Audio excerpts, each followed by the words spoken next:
Good evening. The Krypton Factor is in search of a super person, someone who proves themselves to be best at a whole range of mental, physical and psychological tests. Now, a quick word about the scoring. At the end of each of our 5 sections, individual scores will be fed into our master scoreboard here, and at the end of the programme, each individual's total will form their Krypton Factor, and the person with the highest Krypton Factor will go through to a semi-final place.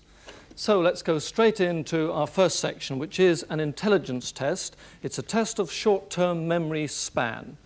And in a moment, contestants, I shall ask you to put on your headphones, and you will hear a series of numbers read to you. All I want you to do is to repeat those numbers to me backwards. So if you hear 1, 2, 3, 4, you say to me 4, 3, 2, 1. Now this is a knockout section. One mistake and you are out. In the case of 2 people going out at the same place, then the one who's given the most numbers correctly in sequence will get the higher mark. So will you now put on your headphones, and we will start with a series of 4 numbers, and we will go on from there until we've got an outright winner. So you've now all got your headphones on. We'll start with 4 numbers, beginning with Alan Wright. 2, 1, 6, 9. 9, 6, 1, 2. That is correct. Sandra Craig, your numbers. 5, 2, 8, 4. 4, 8, 2, 5.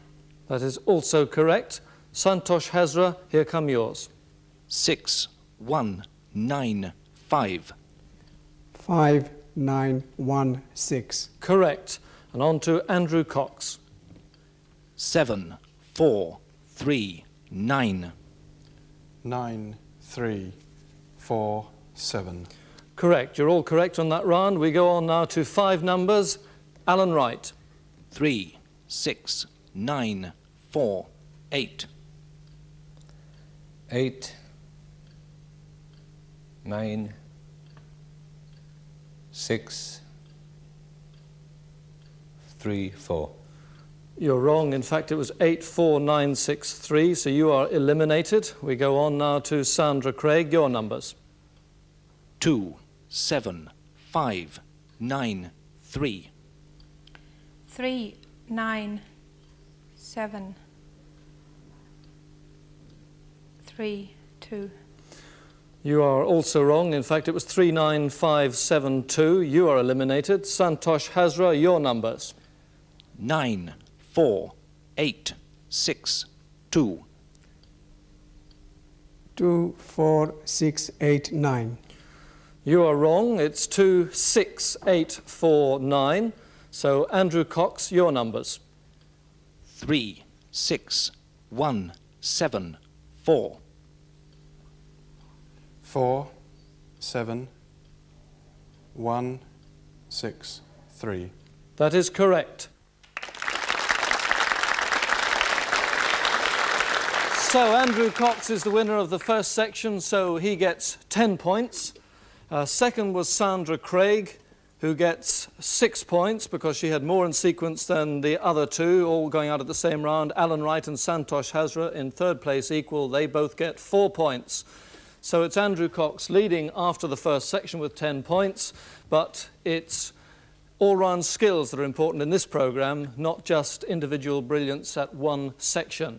And those of you who have watched our other 2 programmes will know that there can't be a greater contrast than between sections 1 and section 2. Section 2 is the physical ability test, and that means that all our participants have had to go through the rigours of an assault course, specially designed for them by the Army, and that means it's very tough. So a really tough course, as we found out. 13 obstacles to negotiate. The record to beat is 1 minute and 18 seconds, set last week by Graham Roberts. There is, of course, a built-in handicap system to take account of age and sex. So let's see how our 4 contestants fare with that handicap system. In lane 1 is Sandra Craig. She's aged 32 and has a 57-yard advantage. In lane 2, Santosh Hazra, aged 50, with a 44-yard advantage. In lane 3, Alan Wright, he's 35 and has 14 yards over Andrew Cox, who's 28 and in the outside lane, so that's taken into consideration. He has the longest way round. And so we're ready now for the start. Over to the starter. Competitors, take your marks. And off they go, and obviously the two nearest will be the two over the 4 steps. They should really attack that quite hard to go over the top. And then on to balancing across the poles. Coordination all important there, and into the lead now goes Santosh Hazra in the maroon strip, with Andrew Cox going level with him now as they go over the gatefold and on towards the crawl. So in the lead, Andrew Cox from West London, closely followed by Santosh Hazra, and then Alan Wright. And now to the double ditch. Red, Andrew Cox over. He's pulling out his lead as he goes gently over the poles and into the open ditch. And still Santosh Hazra in second place there. And now through the tunnel. This really needs some sort of agility to get over those 2 bars. And he's way out in the lead now. If he completes his next 3 obstacles, he will take this race easily. And don't forget, 1 minute and 18 seconds is the record. He may not get to that, but he goes slowly over the poles. He just has to complete really the 2 obstacles left. The maze now. It's forward, you go back on yourself and then through again and up to this hard swing across the pit. Just reach high on the rope and hang on to it to get all the way across. He does that and he makes it, so he will come through. The winner in red, Andrew Cox, and his time is 1 minute and 24 seconds. And second now in the maze is Alan Wright. Now he has this tough trip across. All the competitors say this is the hardest, and over he goes, but he makes it, and he comes through in second place. Santosh Hazra, hardly the energy to get up that ramp to get the pole, and will he have the energy to get across that? Really pulls your arms out of those sockets going across that, but he does it quite nicely, and he comes slowly home in third place then, Santosh Hazra, and fourth place will be Sandra Craig. And so the points. First, Andrew Cox, 10 points. Second, Alan Wright, 6 points. Third, Santosh Hazra, 4 points. And fourth, Sandra Craig, who gets 2 points. And very hard going indeed, but let's feed those points now into our master scoreboard and see the situation at the end of the second section, where we can see that Alan Wright is now in second place with 10 points, but Andrew Cox is out in front with 20 points.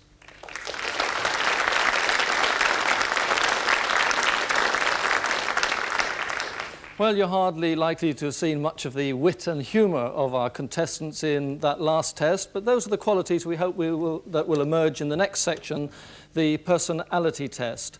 Now, we asked them this week to write a letter of complaint to an authority or a body about a piece of merchandise, some inefficiency or something fairly similar to that. The one difference is it's not present day, it is the future, the year 2077. And the first person to record his piece to camera was Alan Wright, who wrote about a cooker. To the manager, the House of Lords £1,000 discount centre. Dear Sir, as a wife of a very influential coal miner, I would like to complain about your maintenance guarantee for the food processor I purchased. Equipped with fully transistorized computer programmer, multi-synchronized plutonium injectors, laser-fired high-fidelity Instamatic audio-video grill, random selection white bait filleting attachment coupled with ultra-sensitive built-in Magnus Pike banana thrashing liquidizers and bacteria neutralizing agents, self-adjusting quasars and anti-phanerotic cookbook destructors with 24-hour tachometer. The pilot light keeps going out. A letter written 100 years in the future complaining about a cooker. Now it's Sandra Craig unhappy about her interstellar transmitter. To 21st Century Electronics Limited, dear Sir, regarding my new transmitter, when trying to contact my Auntie May on Mars yesterday, the signal I received was a recording of Neil Armstrong repeating, "One small step for man, one giant leap for mankind." I must point out that such advanced equipment should give better service. Indeed, it is almost as expensive as 2 earth-grown common market eating apples. I trust when your latest robot work-to-rule dispute ends, one will materialize to correct the fault. Your computed complainant, Sandra Craig. And so to our third complaint. This one is from Santosh Hazra, and it's about a chastity belt. Relying upon your guarantee on the security of your quartz fiber musical chastity belt with digital lock, 1 million units were purchased and exported by me to the planet Xenon during the war years 2073. Contrary to all expectation, there was a population explosion in that planet during 2074. The security of the belt was questioned. Tests using subatomic particles revealed that the quark-irradiated lock could be unlocked by exposure to a beam of stimulated charm. This breach of guarantee has brought a large crop of claims for damages, which I consider should be met by you. And finally, Andrew Cox's letter of complaint, and this one's about a holiday spent on the planet Mars. My lady robot and I have just got back from one of your holidays on Mars. Our capsule did not have a view of the Sea of Tranquility. The food was awful. All the pills had garlic on them. And those cheeky Martian waiters kept on pinching my robot's battery. There was a rowdy group of trippers from Venus. They kicked sand at me. Unfair as well, because they've got 3 legs to kick with. And the prices, a syringe of bitter cost £10,000, twice as much as on Earth. Next year, we'll just take the caravan to the moon as usual.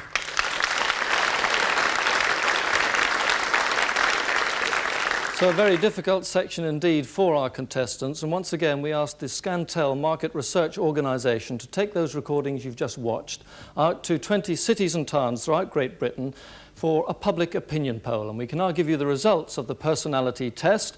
Of those interviewed, the highest number, 33%, put Andrew Cox top, so he gets 10 points for his holiday on Mars. 29% went for Santosh Hazra. He came second with 6 points for his chastity belt. 22% went for Alan Wright. Third, 4 points for his cooker complaint. 16%, Sandra Craig, so she gets 2 points in fourth place for her interstellar transmitter.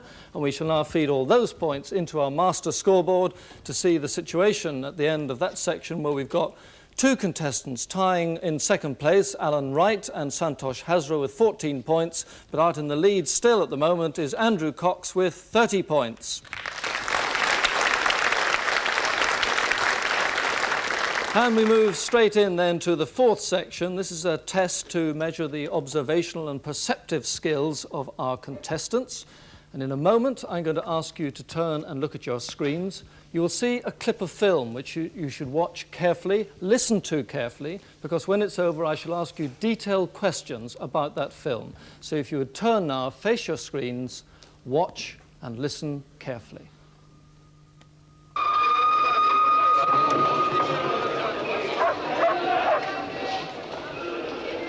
Orient Express will depart from platform 1 at 9 p.m. for Ozon, Sofia, Belgrade, Zagreb, Brod, Trieste, Venice, Milan, Lausanne, Basel, Paris, Calais, with connections for London. My friend has been urgently called to London on a matter of international importance, and I have given him my personal assurance that you will secure an accommodation for him on the coach to Calais. But, Signor Bianchi, I've already... Excuse me, gentlemen, but Mr. Ratchet has reservations, and we'd be grateful if we could board immediately. Ah, Mr. Ratchet. Welcome to the number 10. Mr. Beddoes, the lower berth in number 1. Mr. McQueen, the lower berth in number 4.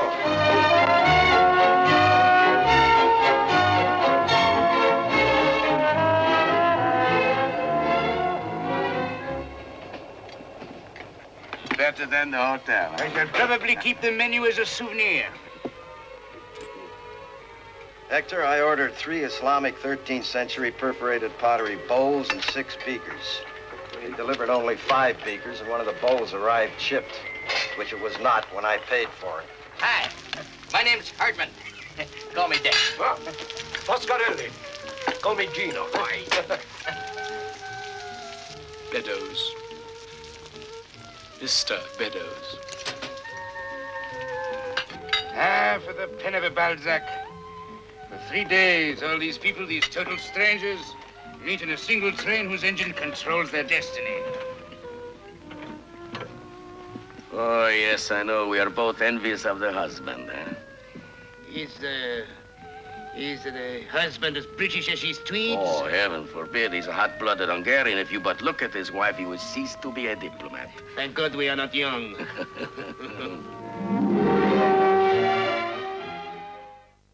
Well, that, of course, was a clip from the film Murder on the Orient Express. You'll get 3 questions each on it, 2 points for the correct answer. You will get an either-or question, a visual question, and a question on the dialogue. So, we shall start with you, Alan Wright. Did the Orient Express call at Bern, Bonn, or Basel? Bonn. You're wrong, it called at Basel.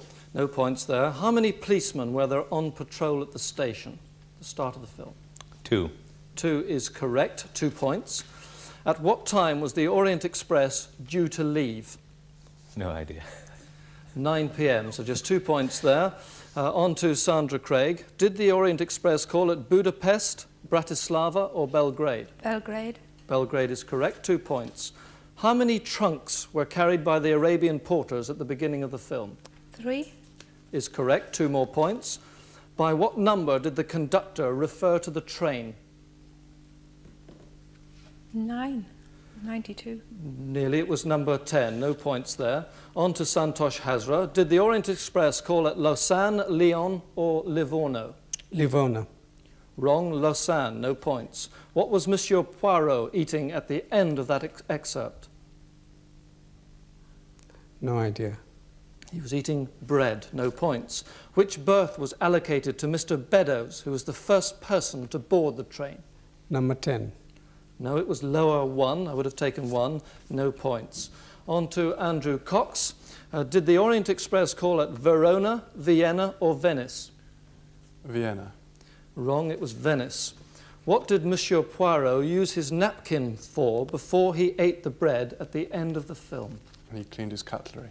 He did wipe his cutlery, correct, 2 points. How many Islamic bowls did Mr. Ratchet order? 6. You're wrong. He ordered 3. Well, there were a possible 6 points available to you all there. Sandra Craig got the most with 4 points, but there are now 4 points more available to you. You will remember in that film a chef at the table of the Orient Express. We want you now to identify that chef, and you've got 9 chefs to choose from. One of these 9 chefs was the actual chef on the film you saw, Murder on the Orient Express. So have a good hard look at those 9, because they'll now parade in front of you, line up once more, and I want you to decide which of them is the chef you saw in the film.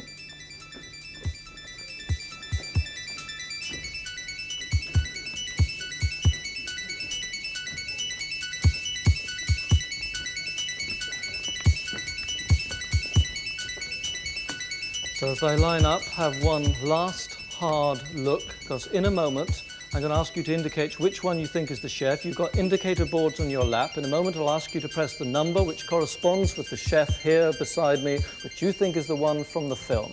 So have your last look, and when I tell you, press the number you think is the chef from the film. Are you ready? Press the number now. Right, Alan Wright, you have gone for number 2. So could I ask chef number 2 to step forward 1 step, please? Sandra Craig has gone for number 6. Would chef number 6 step forward, please? Santosh Hazra has gone for number 2. Well, he's already stepped forward. Andrew Cox has also gone for number 6, the same as Sandra Craig, and he has stepped forward. So, which one was it? Can I now ask the chef from that film to reveal himself? There we are. It was, in fact, chef number 2, actor and real-life gourmet, George Silver.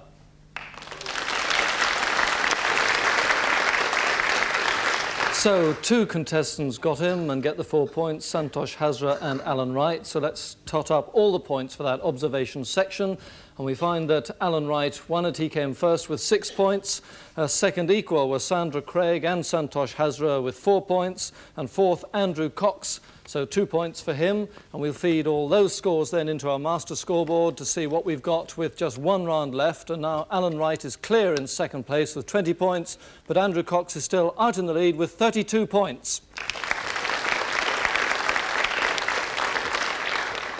So into the last round, and plenty of points available here. It's a general knowledge test, rapid-fire questions. You get 1 point for the correct answer, but you lose a point from your total if you give an incorrect answer. And contestants, you'll also find that each question is in some way linked with the previous one. And before we begin the round, let's feed your totals into your individual scoreboards behind you so that people can keep up to date as we reach a climax to the programme. We've got just over 3 minutes to go as the countdown starts, and I go into the first question in the general knowledge test. Proudhon, the 19th century French writer and anarchist, made a classic definition of property. What was it? No answers. Property is theft. Which of the Forsytes in the Forsyte saga was the man of property? And the first husband, stop there, Alan Wright. Soames. Soames Forsyte is correct. 1 point to you. Sir Christopher Soames is whose son-in-law? Santosh Hazra. Winston Churchill. So Winston Churchill is correct. 1 point to you. Which hilltop church, monastery and town in Italy was a key German defence point in 1944? Interrupted by Santosh Hazra. Monte Cristo. Wrong, I can't accept that. Monte Cassino. Too late, I'm afraid. Casino is the right answer. I can't take it. We move on. You lose a point from your total. Attacks from the air of a feathered variety were the subject of one of Hitchcock's films. What was it called? Andrew Cox. The Birds. The Birds is correct. 1 point to you. What is the bird on a chessboard? Alan Wright. The Rook. The Rook is correct. 1 point to you.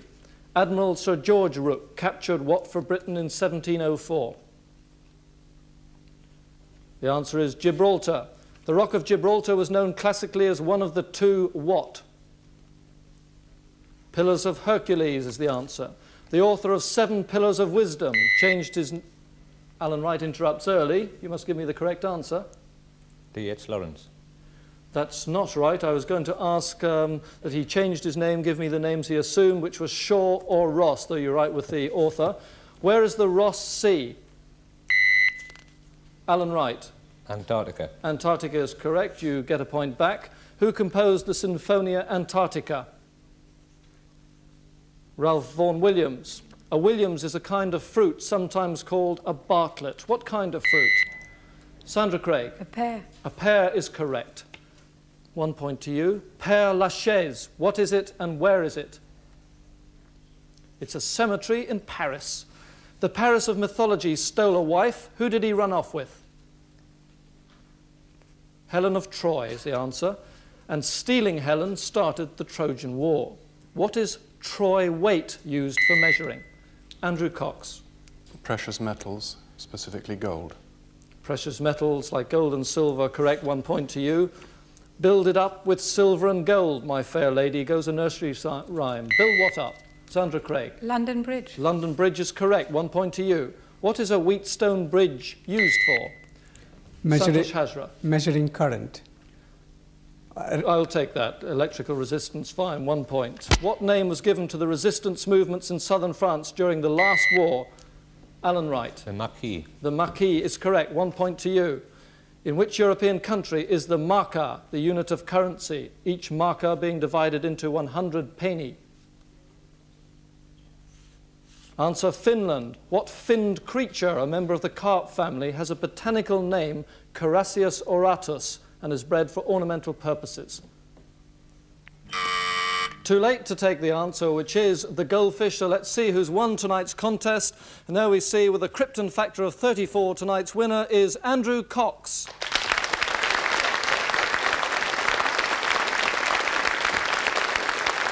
So our congratulations to Andrew Cox, a fine win, well clear of the rest of the field. Commiserations to the others, particularly Alan Wright, who ran him close to the end. But Andrew Cox, as our winner, goes through to the semi-final in 2 months' time. We'll see you next week at 7 o'clock. Good night.